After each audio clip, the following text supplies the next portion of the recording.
Praise road હું Stanley Makwan મારી YouTube channel Gujarati Bible સ્ટડીમાં તમારું સ્વાગત છે। મારી ચેનલને આજે અત્યારે આગળ તમે સબસ્ક્રાઈબ કરી લો અને ઈશ્વરના જ્ઞાનમાં તમે વધતા જાઓ। પિત્તર એમને જેલમાં પૂરવામાં આવેલા અને ચાર સૈનિકોની ટુકડી એમનું રક્ષણ કરતી હતી। રક્ષણ એટલે ધ્યાન રાખતી હતી કે કંઈ ભાગી ના જાય, કેમ કે પિત્તરને જેલમાં પૂરે ને અને શું થાય, સ્વર્ગદૂત આવે અને એમને ઉંચકીને લઈ જાય। હવે મંડળી એટલે ખરેખર શું? સાલ્વેશન આર્મી મંડળી, મેથોડિસ્ટ મંડળી, CNI મંડળી, બ્રધરન મંડળી, રોમન કેથલિક મંડળી, શું આ બધીને મંડળી કહેવાય? એવી તો બેંકમાં પણ આવે છે, સહકારી બેંક, સહકારી મંડળી। પછી એટલું જ નહીં, ઘણી સોસાયટીઓના નામમાં પણ મંડળી આવે છે, તો શું એને મંડળી કહેવાય? મંડળી એટલે ખરેખર શું? બાઇબલમાં મંડળી શબ્દ વાપરવામાં આવેલો છે, એ કોના માટે વાપરવામાં આવેલો છે અને મંડળીનું કામ શું છે, મંડળી કોને કહેવાય, એ જાણવા માટે આ વિડીયોને તમે આખો જુઓ।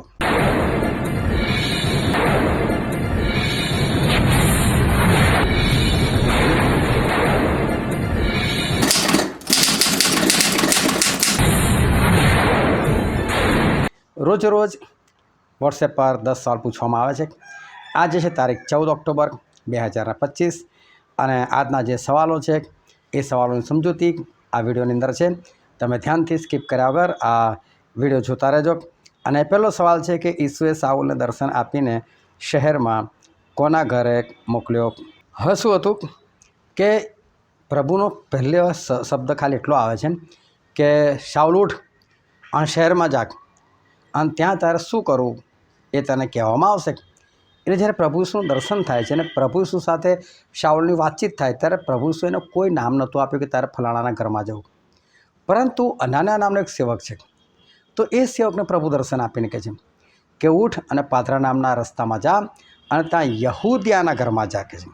યહૂદિયાના ઘરમાં ખબર કાઢ કે ત્યાં આગળ શાઉલ નામે માણસ છે ને તું દેખતો થાય એના માટે તારે ત્યાં જઈ અને પ્રાર્થના કરવાની છે। હવે આ છે ને ફકરો છોડીને આગળના એમાં પેરેગ્રાફમાં લખવામાં આવેલું છે। હવે મેં તો પ્રશ્ન કરી નાખ્યો કે શાઉલને કોના ઘરે મોકલવામાં? એટલે બધા છે ને ઘણા બધા લોકો ખાલી ઉપર જ વાંચ્યું, ના રે, એનું તો કોઈ ઘર જ નહોતું, એને તો કોઈ ઘરનું કીધું જ નથી। અને મેં એક ઓપ્શન એ પણ રાખેલું ખબર નહીં, એટલે ઘણા બધા લોકોએ ખબર નહીં કરી નાખ્યું। જો થોડું ધ્યાનથી આગળ વાંચ્યું હોત તો ખબર પડત કે ના, એનું નામ તો આગળ લખેલું છે કે પાદરા નામના રસ્તા પર અને યહૂદિયાના ઘરમાં જવાનું છે, એટલે એ માણસનું નામ એ તો બાઇબલમાં લખેલું હતું। પરંતુ ખરેખર તમે બાઇબલને બહુ ધ્યાનથી વાંચો અને ઉપર નીચે વાંચો, ખાલી એક જ જગ્યા પર જોઈને આપણે કશું સાબિત નથી કરી શકતા। અને માટે એને યોગ્ય રીતે સમજવા માટે એને આગળ પાછળ ઉપર નીચે પણ આપણે વાંચવું પડે। પછીનો બીજો સવાલ હતો, ન્યાય તથા દેવનો ભય રાખનાર માણસ કોણ? એટલે એવો કયો વ્યક્તિ હતો જે પોતે ન્યાયી હતો અને દેવની ભીખ પણ રાખતો હતો? અને એ હતા કર્નેલિયસ, કે જે વિધર્મી હતા, અન્ય જાતિમાંથી આવેલા, અને એમને કોઈએ સુવાર્તા નથી આપી, એમને કદી કોઈ કશું કહેવા નથી કહ્યું, પણ છતાં પોતે વિશ્વાસમાં આવેલા અને આગળ વધેલા। તમને આગળ વધતા કોઈ અટકાવી શકતું નથી, પણ જો તમે વધવા ના ચાહતા તો ગમે તો પાસ્ટર પર તમને આગળ વધારી શકતો નથી। અને જો તમે આગળ વધવા ચાહો છો તો પરંતુ તમારી પાસે કોઈ સંગત ના હોય, તમે રણમાં રહેતા હોય તો તમે આત્મિકતાના ઊંચા શિખરો સર કરી શકો છો। બસ ફક્ત તમારે વધવું છે કે નહીં એનાથી મતલબ છે। કર્નેલિયસને વધવું હતું, તો જો કર્નેલિયસ ન્યાયી હતા અને તો દેવની ભીખ રાખનાર હતા અને એમની નોંધ બાઇબલમાં કરવામાં આવી। પછીનો સવાલ છે, ત્રીજો સવાલ, કે યોહાને પાણીથી બાપ્તિસ્મા કર્યું ખરું, પણ તમે પવિત્ર આત્માથી બાપ્તિસ્મા પામશો, એ પ્રભુએ કહેલી વાત કોને યાદ આવી? અને એ છે પિત્તર। હવે પિત્તરને છે ને એ કર્નેલિયસના ઘરે મોકલવામાં આવે છે। એક બાજુ પ્રભુના દૂત એ કર્નેલિયસને દર્શન આપે છે અને કર્નેલિયસને કહે છે કે યાફામાં સમુદ્ર કિનારે સિમોન ચમાર નામનો એક માણસ છે, એના ઘરે પિત્તર ઉતરેલા છે, તો જેને એને બોલાવો કહે છે। અને આ બાજુ ઈશ્વર પિત્તરને પણ દર્શન આપે છે કે પિત્તર તને બોલાવવા માટે આવે છે, તું એ લોકોની સાથે જજે। અને પિત્તર ત્યાં જાય છે અને એ લોકોને ઉપદેશ કરતા હતા। અને જ્યારે ઉપદેશ કરતા હતા ને ત્યારે ઉપદેશ દરમિયાન જ એ ઘટના બની કે એકદમથી પવિત્ર આત્મા ઉતરી આવ્યા। ત્યાં જેટલા લોકો સાંભળતા હતા એ બધા માણસો પર પવિત્ર આત્મા ઉતર્યા। પવિત્ર આત્મા ઉતર્યા ને એટલે એ લોકો બધા અન્ય ભાષા બોલવા લાગ્યા। તો એ વખતે પિત્તર એની સાથે આવેલા એ લોકો બધા આશ્ચર્યચકિત થઈ ગયા, અલા અમને પર પવિત્ર આત્મા ઉતર્યા, એટલે કેવું અજાબ જેવું. અને પછી પ્રભુ શું વચન એ લોકોને યાદ આવ્યું, કારણ કે પ્રભુ શિષ્યોને કીધેલું હતું કે જો યોહાને તમારું બાપ્તિસ્મા પાણીથી કર્યું છે ખરું, પરંતુ તમે પવિત્ર આત્માથી બાપ્તિસ્મા પામશો. એટલે આ લોકોને તો પવિત્ર આત્માનું બાપ્તિસ્મા મળી ગયું કે છે.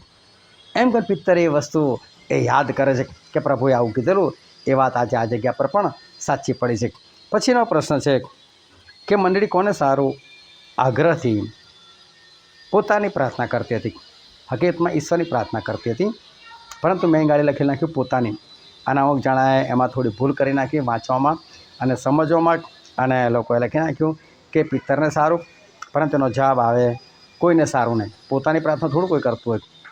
પ્રાર્થના કરતા હોય બધા પ્રભુના નામની, ઈશ્વરના નામની પ્રાર્થના કરતી હોય કે પ્રભુ તમે આમ કરો, પ્રભુ તમે તેમ કરો, પ્રભુ ઈશ્વરના નામમાં આમેન, એ રીતે પ્રાર્થના થતી હોય. પરંતુ મેં એવો શબ્દ રાખ્યો કે પોતાની પ્રાર્થના કોણ કરતું હતું.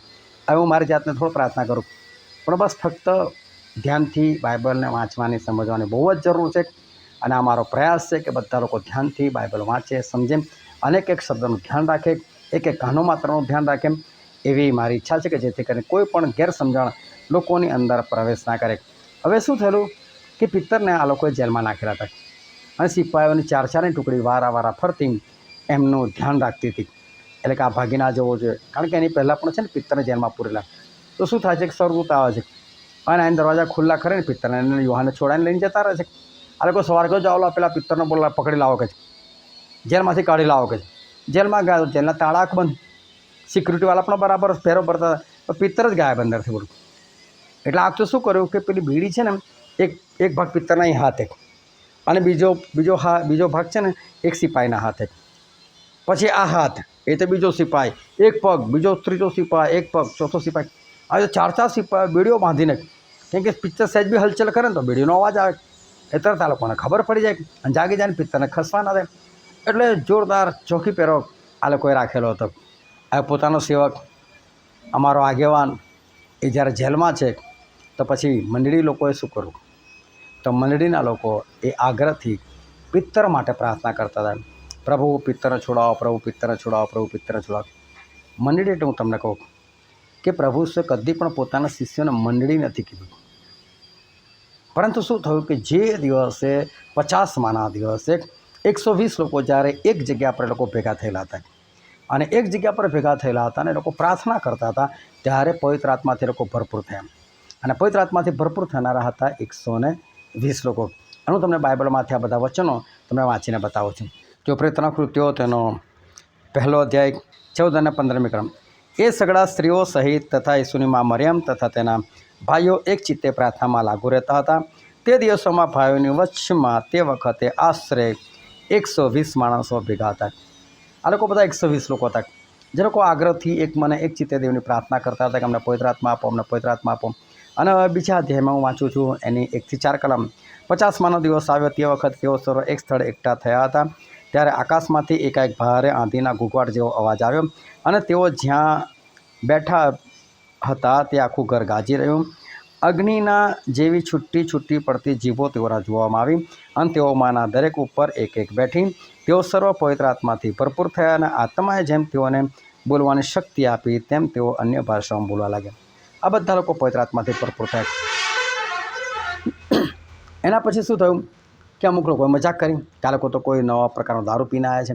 એટલે પછી પિત્તર ઉઠીને ઉપદેશ કરે છે, અને ઉપદેશ સાંભળ્યા પછી શું થાય છે તો બાઇબલનું વચન આપણે વાંચીને તમને કહું. પ્રેતના કૃત્યો 2 અધ્યાય 37 અને 38મી કલમ. હવે આ સાંભળીને તેઓના મન વિંધાઈ ગયા, અને તેઓએ પિત્તરે તથા બીજા પ્રેરિતોને કહ્યું કે ભાઈઓ, અમે શું કરીએ? ત્યારે પિત્તરે તેઓને કહ્યું કે પસ્તાવો કરો અને ઈસુ ખ્રિસ્તને નામે તમારા માનવ દરેક બાપ્તિસ્મા પામો કે તમારા પાપનું નિવારણ થાય, અને તમને પવિત્ર આત્માનું દાન મળશે. હવે પેલા 120 લોકો પવિત્ર આત્માથી ભરપૂર થાય, હજુ બીજા કોઈની પર પવિત્ર આત્મા નથી. તો પિત્તર શું કહે છે? આ લોકો બધા ઉપદેશ સાંભળીને આવે છે, ભાઈ અમારું હૃદય વિંધાઈ ગયું, અમારે બચવું છે, અમે શું કરીએ? તો પિત્તર કહે છે પસ્તાવો કરો, બાપ્તિસ્મા લો કે તમારા પાપનું નિવારણ થાય, અને તમને શું મળશે? પવિત્ર આત્મા. એટલે કે જે કોઈ માણસ આજે પ્રભુના વચન પર વિશ્વાસ કરે, ખરો વિશ્વાસ, અને પછી ખરો પસ્તાવો કરે, અને ત્રીજી વાત એ બાપ્તિસ્મા લે, તો એના પાપનું નિવારણ એટલે કે એના પાપ ભૂસી નાખવામાં આવે, એ પવિત્ર થાય એટલે એને પવિત્ર આત્મા મળે. આ બધા સ્ટેપ હતા. એટલે આ 4 સ્ટેપ જે પૂરા કરે, વિશ્વાસ, પસ્તાવો, બાપ્તિસ્મા, તો પવિત્ર આત્માને મળે જ મળે. હવે શું થયું કે બાઇબલમાં આગળ લખવામાં આવેલું છે કે ત્યારે પ્રેરિતોના કૃત્યો 2 અધ્યાય 41મી ક્રમ, ત્યારે જેઓએ તેની વાત સ્વીકારી તેઓ બાપ્તિસ્મા પામ્યા, અને તે જ દિવસે 3,000 માણસ ઉમેરાયા. કોનામાં ઉમેરાયા? આ 120માં 120 લોકોની અંદર આ 3,000 લોકો ઉમેરાયા. આશરે 3,000, એટલે આપણે માની શકીએ આશરે 3,000 ને 120 જેવા લોકો થયા. અને પછી આગળ લખેલું છે એની 42, 43, 44 કલમ વાંચું છું. તેઓ પ્રેરિતોના બોધમાં, સંગતમાં, રોટલી ભાંગવામાં તથા પ્રાર્થનામાં દ્રઢતાથી લાગુ રહ્યા. બધા ભયભીત થયા અને પ્રેરિતોથી ઘણા અદ્ભુત કૃત્યો તથા ચમત્કારો થયા. સર્વ વિશ્વાસ કરનારાઓ ભેગા રહેતા હતા અને તેઓની બધી મિલકત સામાન્ય હતી. હવે આ લોકો બધા લોકો એ સાથે રહેતા હતા. પછી આગળ વાંચું એનો 4થો અધ્યાય અને તેની 32મી ક્રમ, વિશ્વાસ કરનારાઓનું મંડળ એક મનનું તથા એક જીવનું હતું, અને પોતાના જેવાના હતા તેમાંનું કંઈ મારું પોતાનું છે એવું કોઈ કહેતું નહીં, પણ સઘળી વસ્તુઓ તેઓ સર્વને સામાન્ય હતી. શું લખ્યું? વિશ્વાસ કરનારાઓનું મંડળ. હવે આ શબ્દ આવ્યો મંડળ કે મંડળી. તો કોને કહેવાય મંડળ કે મંડળી? જે લોકોએ વિશ્વાસ કર્યો છે, પસ્તાવો કરેલો છે, બાપ્તિસ્મા લીધેલું છે અને પવિત્ર આત્મા મળ્યા છે. જો સાંભળનારા બહુ હતા, પણ કે જેટલાએ તેની વાત સ્વીકારી, તો કેટલા થયા? તો કે 3,000. તો કે એ 3,000 એ લોકોમાં ઉમેરાયા. તો સાંભળનારા કદાચ 50,000 હોય, તો 50,000 થોડા ઉમેરાયા. એટલે અત્યારે શું ટોળું બહુ મોટું હોય, અને ટોળું બહુ મોટું શું બધાએ વિશ્વાસ કર્યો છે, પસ્તાવ કર્યો છે, બાપ્તિસ્મા લીધો ના, તો પ્રભુને મંડળી જ નથી ગણતા. હવે તમે તો મેથોડિસ્ટને મંડળી ગણી નાખો, રોમન કેથલિકને મંડળી ગણી નાખો, આ બધી મંડળીઓ થોડી છે. મંડળી તો એ છે કે જે લોકોએ વિશ્વાસ કરેલો છે, પસ્તાવ કરેલો છે, બાપ્તિસ્મા લીધેલું છે, પાપોની માફી મેળવેલી છે અને પવિત્ર આત્માથી ભરપૂર થયા છે. આવું જે બી જૂથ છે અને જે બી જગ્યા છે, એ બધા ઈશ્વરની પિત્તરે ઉપર બાંધેલી મંડળીના સભ્યો છે. આને મંડળી કહેવાય. આમાંની એક પણ વસ્તુ નથી ને તો એ મંડળીમાં નથી. આમાંની એકાદ વસ્તુ નથી તો પણ મંડળીમાં નથી. આ બધું હોવું જોઈએ. વિશ્વાસ, પસ્તાવો, બાપ્તિસ્મા, પાપની માફી અને પવિત્ર આત્મા, આ વસ્તુઓ હોય તો જ એ મંડળીમાં, બાકી મંડળીમાં નહીં. આને મંડળી કહેવાય. અને આવી મંડળી હોય ને ત્યારે એનો આગેવાન જેલમાં હોય ને, બેસી ના રહે, સતત પ્રાર્થના, દિવસ બી પ્રાર્થના ને રાતે બી પ્રાર્થના ને ઈશ્વરે પિત્તર છોડાવવા પડે. તો મંડળી શું કરતી હતી? આગ્રહથી પ્રાર્થના કરતી હતી. પણ જે પ્રાર્થના નથી કરતી પોતાના પાસ્ટરોને મળે, અત્યારે તો લડાઈ ઝઘડા, આ પાસ્ટરને ચાલો, ચલો આને હટાવો.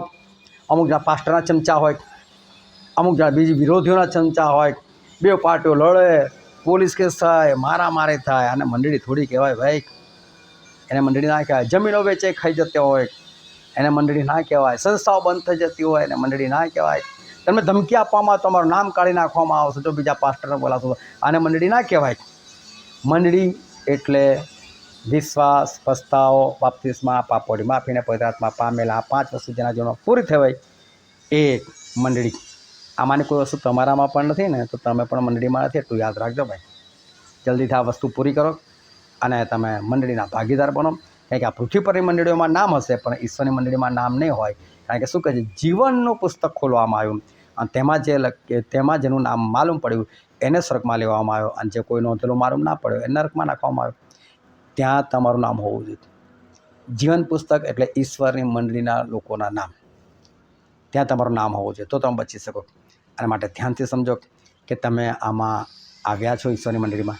ના આવ્યા હોય તો આજે સમય છે, જલ્દી આવી જાઓ. પછીનો પ્રશ્ન છે, કોણ દેખતો થાય અને પવિત્ર આત્માથી ભરપૂર થાય માટે અનાન્યાને મોકલ્યો? તો એ હતો શાઉલ. કારણ કે શાઉલને ઈશ્વરના દર્શન થયેલા હતા, અને શાઉલને ઈશ્વરના દર્શન થયા એટલે મોટી તેજ રોશની એમની પર પડેલી હતી. એના કારણે અંધ બની ગયેલા હતા. અને ઈશ્વરે અનાન્યાને દર્શન આપ્યું કે અનાન્યા તું જાગ અને એ દેખતો થાય અને પવિત્ર આત્માથી ભરપૂર થાય, માટે જેને પ્રાર્થના કર. અને એ વ્યક્તિ હતા એ શાઉલ, કે શાઉલ ઈશ્વરના આત્માથી ભરપૂર થાય, એમનો બાપ્તિસ્મા થાય અને એ દેખતા થાય, એ જરૂરી હતું. પછીનો પ્રશ્ન છે, કોણ શિષ્ય છે એવું શિષ્યો માનતા નહોતા? અને એ પણ હતા શાઉલ. કારણ કે તમે નિર્ણય સતાવનાર હતા.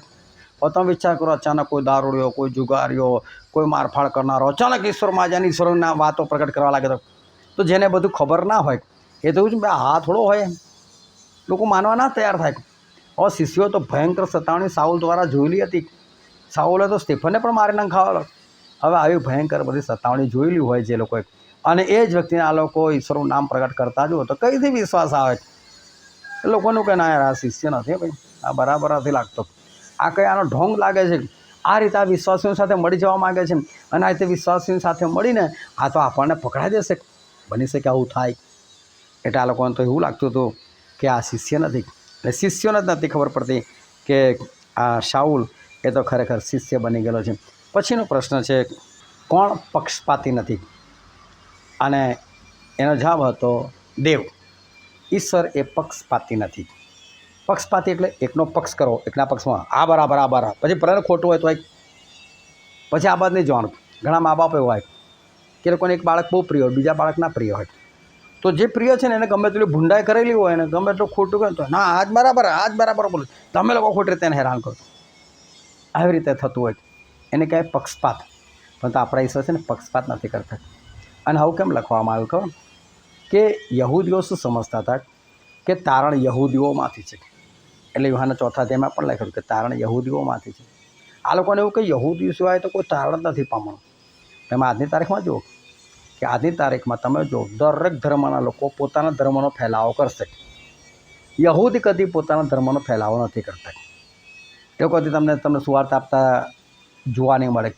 અરે જોવા છોડો ને, તમે આજ સુધી કંઈ સાંભળ્યું કે કોઈ ઇઝરાયલના લોકોએ સુવાર્તા પ્રગટ કરી જે યહૂદી ધર્મ છે એની વાત કરજો, ખ્રિસ્તીઓની વાત નહીં. ખ્રિસ્તીઓ સુવાર્તા પ્રગટ કરશે, બીજા ધર્મના લોકો પોતાના ધર્મનો પ્રચાર કરશે, યહૂદીઓ કદી બી નહીં. અને તમને ગેરંટી આપો, તમે જેને કહો ભાઈ મારે યહૂદી ધર્મ અપનાવો છે તો એ યહૂદીઓ શું કહે? ચાલ જા ભાઈ, અમને તારે કોઈ જરૂર નથી, અમારે કોઈ અમારા ધર્મ ફેલાવો નથી ને બીજાવાળા અમારા ધર્મમાં આવવા પણ ના જોઈએ. એવું છે લોકોને, કોઈ ધર્મનો ફેલાવ કરતા નથી અને બીજા કોઈને બોલાવતા પણ નથી. એનું કારણ છે કારણ કે એ લોકો પોતે એવું માને છે કે અમારી પાસે જ તારણ છે, બીજા કોઈની પાસે તારણ નથી. કોઈની પાસે બીજાની પાસે તારણ નથી, અમારો જ દેવ છે. એટલે એ લોકો કદી પણ પોતાનો ધર્મ ફેલાવતા નથી. હવે શું થયું કે વિદેશીઓ એટલે કે કર્નેલિયસ અને કર્નેલિયસ ત્યાં બધા રોમન ને બધા એવા લોકો ભેગા થયેલા હતા, જે ઇઝરાયલી હતા એવા લોકો બધા ભેગા થયેલા હતા. અને એ લોકોની ઉપર જ્યારે પવિત્ર આત્મા આવ્યા ને તો આ પિત્તર આશ્ચર્યચકિત થઈ ગયેલા. આ લોકોની પર પણ પવિત્ર આત્મા. અને જ્યારે ઈશ્વર પિત્તરને ત્યાં મોકલે છે કે જા તું આ લોકોની પાસે જા, કર્નેલિયસ પાસે જા, ત્યાં ગાડી આ વચન બોલ દે કે. અને આવે છે ને તો પહેલાં કર્નેલિયસ પૂછે છે, કર્નેલિયસ તને શું થયું? તો મને કેમ? એટલે કર્નેલિયસ કહે છે મને ઈશ્વરના દર્શન થયા અને મને કીધું કે પિત્તરને બોલાય. ત્યારે પિત્તર શરૂઆત કરે છે વચન આપવાની. હવે હું ખચિત સમજું છું કે દેવ પક્ષપાતી નથી. એટલે કે અમને દર્શન આપે છે, તમને લોકોને બી વિદેશીઓને પણ દર્શન આપે છે. અમારા માટે સુવાર્તા છે, તમારા માટે પણ સુવાર્તા છે. એવું પિત્તરને ખબર પડી. પિત્તર કહે છે કે દેવ પક્ષપાતી નથી. પછીનો પ્રશ્ન છે, દેવે કોને જીવતાનો તથા મુએલાનો ન્યાયાધીશ ઠરાવેલો છે? અને છે ઈસુ ખ્રિસ્ત. પ્રભુ ઈસુ દેવ હોવા છતાં મનુષ્ય બન્યા, આપણા માટે આ પૃથ્વી પર આવ્યા, આપણા દુઃખો ઉઠાવ્યા અને આપણા માટે એમના ધૂળિયા રસ્તા પર ચાલવું પડ્યું, પોતાનો પરાક્રમી સામર્થ્યવાન શરીર છોડ્યું અને આપણા માટે એમણે દુઃખ સહન કર્યું. એટલે જેટલા લોકો પ્રભુ ઈસુને મારેલા છે તો બદલો લેવો એમના જ હાથમાં છે. હવે આના માટે હવે બદલો એ જ લેશે. જો તમે કોઈકને મારી નાખો અને પછી તમે કોર્ટમાં જાઓ, આવું બની શકે કે તમે કોઈકનું મર્ડર કરી નાખ્યું, પછી તમે કોઈને પૈસા ખવડાવી દીધા અધિકારીઓને અને તમે કોર્ટમાંથી નિર્દોષ છૂટી ગયા. પરંતુ હું તમને કહું કે જેનું મર્ડર તમે કરેલું એના ઘરવાળા પૈસા લે, એ તમારી પાસે રાતે છોડી દે, નાના ભાઈ આણે નથી માર્યું કોઈ કંઈક, એ લોકો કેવી સજા કરે, કેવી ભયંકર સજા કરે. એ લોકોને કોઈ કહે તો ભાઈ હા માર આ લોકો આને તું કર સજા. હું તમને કહું ને એ લોકો ભયંકરમાં ભયંકર શિક્ષા કરે માણસને. અને એટલે પ્રભુએ જે સહન કરેલું છે ને એટલે ન્યાયાધીશ પણ પ્રભુ ઈસુને જ બનાવવામાં આવેલા છે. એટલે એમણે જે સહન કરેલું છે ને લોકો એમની સાથે જેવો વ્યવહાર રાખે છે ને એ પ્રમાણે એ બદલો લેશે ભાઈ. એટલે બહુ ભયંકર વસ્તુ છે, એને ધ્યાન રાખજો. ઈશ્વર જે કહે છે એ પ્રમાણે કરો કે જેથી કરીને આપણે એમની કૃપાના વારસદાર બને, એમના ન્યાયના વારસદાર નથી બનવાનો આપણે. એ જીવતા અને મરેલા એટલે કે જે મરી ગયેલા છે ને એ લોકોનો ન્યાય પણ એ જ કરશે અને જે જીવતા છે એ લોકોનો ન્યાય પણ એ જ કરશે. પછીનો પ્રશ્ન છે, સર્વ અને દ્રઢ મનથી પ્રભુને વળગી રહેવાનો બોધ કોણે કર્યો? બારનાબાસ. બારનાબાસ એટલે આમ ઓછું પ્રચલિત પાત્ર છે. પિત્તર, યોહાન, યાકૂબ કે પાઉલ જેવા પ્રચલિત નથી, પણ છતાં બારનાબાસના ઘણા બધા કામ છે. અને બારનાબાસે પણ મંડળીઓને દ્રઢ કરેલી છે, મજબૂત કરેલી છે, યોગ્ય રીતે ચલાવવાનો પ્રયત્ન કરેલો છે. કારણ કે બારનાબાસ પોતે પણ પ્રેરિત હતા. એટલે નાનું છે, મોટું છે, ફેમસ છે, નથી ફેમસ, આપણે દરેકને માન આપવું જોઈએ. પછીનો છેલ્લો પ્રશ્ન છે, દૂતે કોને કહ્યું કે કમર બાંધ અને તારા ચંપલ પહેર? પિત્તર જેલમાં હતા અને અચાનક જેલમાં પ્રકાશ થઈ ગયો અને પિત્તરને જે 4 સિપાહીઓ બેડીઓથી બાંધીને રાખતા હતા એ બધી બેડીઓના બંધન તૂટી પડ્યા અને પિત્તર કૂખમાં મારીને નીકળ્યા, પિત્તર ઉઠ કે તારી કમર બાંધ કે છે, ચાલતા ચંપલ પહેર કે છે. આ કોઈ બિંદાસ છે, પણ પેલા સિપાહીઓ બધા સૂઈ રહેલા છે અને પછી કોઈ ચૂપચાપ ત્યાંથી બહાર આવી જાય છે. ચૂપચાપ એટલે એવું નહીં કે અવાજ ના થવો જોઈએ, એ લોકો તો બિંદાસ, એ લોકોના અવાજથી કોઈ ઉઠવાનું નથી. આ ઈશ્વરનો ચમત્કાર છે અને પિત્તરને આવી રીતે છોડાવે. તમારા જીવનમાં જેમ ગમે તેવી પરિસ્થિતિ આવશે, પરંતુ ઈશ્વર છોડાવવા માટે શક્તિમાન છે. એટલે કદી પણ બીવું નહીં, પરંતુ ઈશ્વરમાં દ્રઢતાથી વળગી રહેવું. તો આ રીતે રોજ 10 સવાલ પૂછવામાં આવે છે, તેમાં આમાં ભાગ લઈ શકો છો. અને તમે ભાગ લઈ રહ્યા છો, કોઈ બીજાને જોડવા ચાહો છો તમે જોડી શકો છો. ઈશ્વર તમને આશીર્વાદ આપે. આમીન.